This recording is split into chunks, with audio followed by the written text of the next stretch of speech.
पूरा देश आज संविधान निर्माता डॉक्टर भीमराव अंबेडकर की पुण्यतिथि मना रहा है। शिमला में भी नगर निगम की तरफ से चौड़ा मैदान में श्रद्धांजलि कार्यक्रम आयोजित किया गया, जिसमें मुख्यमंत्री शामिल हुए। लेकिन राज्यपाल शिव प्रताप शुक्ल ने प्रदेश के प्रथम नागरिक को सामान्य निमंत्रण दिए जाने पर नाराजगी जाहिर की। राज्यपाल ने इस दौरान कांग्रेस पर तंज कसते हुए कहा कि आज संविधान दिवस तो मना रहे हैं, लेकिन कुछ लोग बिना वजह संविधान को हवा में लहराते रहते हैं। राज्यपाल ने सरकार के ऐसे रवैये पर नाराजगी जाहिर की है। उन्होंने कहा कि पिछली बार भी वे जयंती पर अपने आप गए और इस बार भी उन्होंने जाना था, लेकिन उन्हें सामान्य कार्ड भेजा गया तो इसलिए वे वहां नहीं गए। ऐसी स्थिति में डॉक्टर भीमराव अंबेडकर को राजभवन में ही श्रद्धांजलि दी गई। राज्यपाल ने कहा कि केंद्र सरकार ने डॉक्टर भीमराव अंबेडकर से जुड़े स्थानों को पंच तीर्थ बनाकर खरीदा है और वे उसी भारत सरकार के प्रतिनिधि है। डॉक्टर अंबेडकर जी को पूरा राष्ट्र आज नमन कर, मैं राजभवन में उसको कर रहा हूं, क्योंकि राज्य सरकार ने वहां पर जो राज्य स्तरीय है कि क्या है मैं नहीं जानता हूं, लेकिन ये जरूर है कि वहाँ म्युनिसिपल कॉरपोरेशन अपने स्तर पर कर रहा है।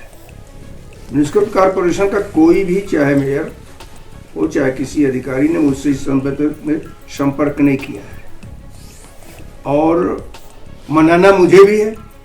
तो ऐसी स्थिति में वो क्या कर रहे हैं मुझे जानकारी नहीं है और मैं यहाँ उनके चित्र के समक्ष पुष्पार्चन कर करके उनके प्रति अपनी कृतज्ञता जाहिर करूंगा। सर, आपको क्या लगता है कि जो इस तरह का व्यवहार है नगर निगम का या मेयर का है या डिप्टी मेयर का है, आपको लगता है गैर जिम्मेदाराना है? जिस तरह की राजभवन की गरिमा है, आप अमूमन जो है राज्यपाल वहाँ जाते हैं, लेकिन इस बार ना बुलाना या निमंत्रण पत्र में नाम ना होना, ये ठीक नहीं है बातें। पिछली बार भी मैं डॉक्टर अम्बेडकर जी की जयंती पर अपने आप गया था।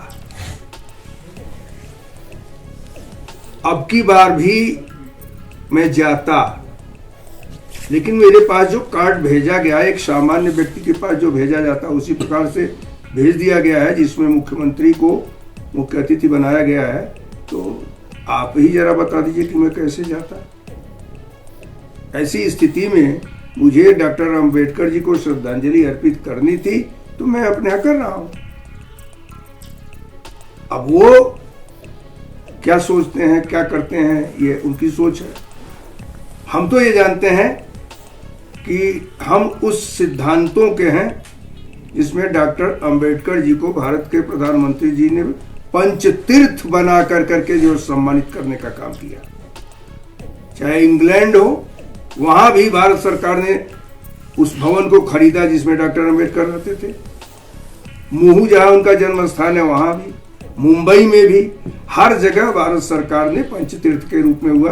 तो मैं भारत सरकार का प्रतिनिधि हूं भाई, और मैं ये मान करके चलता हूं कि भारत सरकार ने पंचतीर्थ बना करके प्रधानमंत्री ने उनको वो करके सम्मानित किया। मैं प्रधानमंत्री जी को भी इस विषय में साधुवाद देता हूं। वहीं राज्यपाल शिव प्रताप शुक्ल ने कहा कि राजभवन में सरकार का कोई बिल पेंडिंग नहीं है। सरकार को ऐसा लगता है तो स्पष्ट करे। उन्होंने कहा कि जो बिल थे उन्हें क्वेरी के साथ भेजा गया है, जबकि विश्वविद्यालय से जुड़े बिल के संदर्भ में उनका दायित्व है कि सरकार क्या जबरदस्ती कर रही है उसे स्वीकार किया जाएगा। राज्यपाल ने कहा कि सरकार विश्वविद्यालय को वेतन के अलावा कुछ नहीं देती, ऐसे में विश्वविद्यालय कैसे खर्चा चला पाता है। एक बिल जरूर पेंडिंग है जिस पर कोर्ट ने यह फैसला दिया, जो इमरजेंसी में लोग जेलों में बंद थे, जिन लोगों को सम्मान राशि मिलती थी, उस पर कोर्ट ने फैसला दिया है कि सरकार उन लोगों के सम्मान राशि को दे। अगर उस बिल को मानते हो तो मैं नहीं कुछ कर सकता हूं, लेकिन शेष ऐसा कौन सा है जो बिल भेजा है, क्वेरी के साथ मैंने उन लोगों को भेज दिया है। क्वेरी कर करके उस पर जवाब भेजें। हम क्यों बिल रोकेंगे, हमें क्या जरूरत है बिल रोकने की। विश्वविद्यालयों के संदर्भित जो बिल है वह जरूर राज्य सरकार के राज्य के राज्यपाल और विश्वविद्यालयों के कुलाधिपति होने के नाते मेरा दायित्व बनता है कि मैं यह देखूं कि सरकार जबरदस्ती क्या कर रही है। और उस जबरदस्ती को मैं वैसे स्वीकार नहीं कर पाऊंगा। सर, आपने नौनी में भी कहा था कि सरकार केवल 70% फंडिंग करती है यूनिवर्सिटीज़ को, तो क्या आपको लगता है कि 100% करने के लिए जो है सरकार के ऊपर आप कहेंगे सरकार को करना? मैंने कह दिया था, इस नाते कह दिया था कि जो सही था कि 70 वेतन और पेंशन का 70% देती है सरकार। अब विश्वविद्यालय के लोगों से पूछना चाहिए कि 70% पाने के बाद वो बेचारे कैसे उसको पूरा करने का काम करते हैं। अगर सरकार इस बात का बयान देती है कि सरकार विश्वविद्यालयों को पैसा देती है, इस नाते सरकार जो तय करे उसी को माना जाए, तो आगे बढ़कर के सरकार को ये करना चाहिए। ये सरकार से प्रश्न आप लोगों को निश्चित रूप से पूछना चाहिए।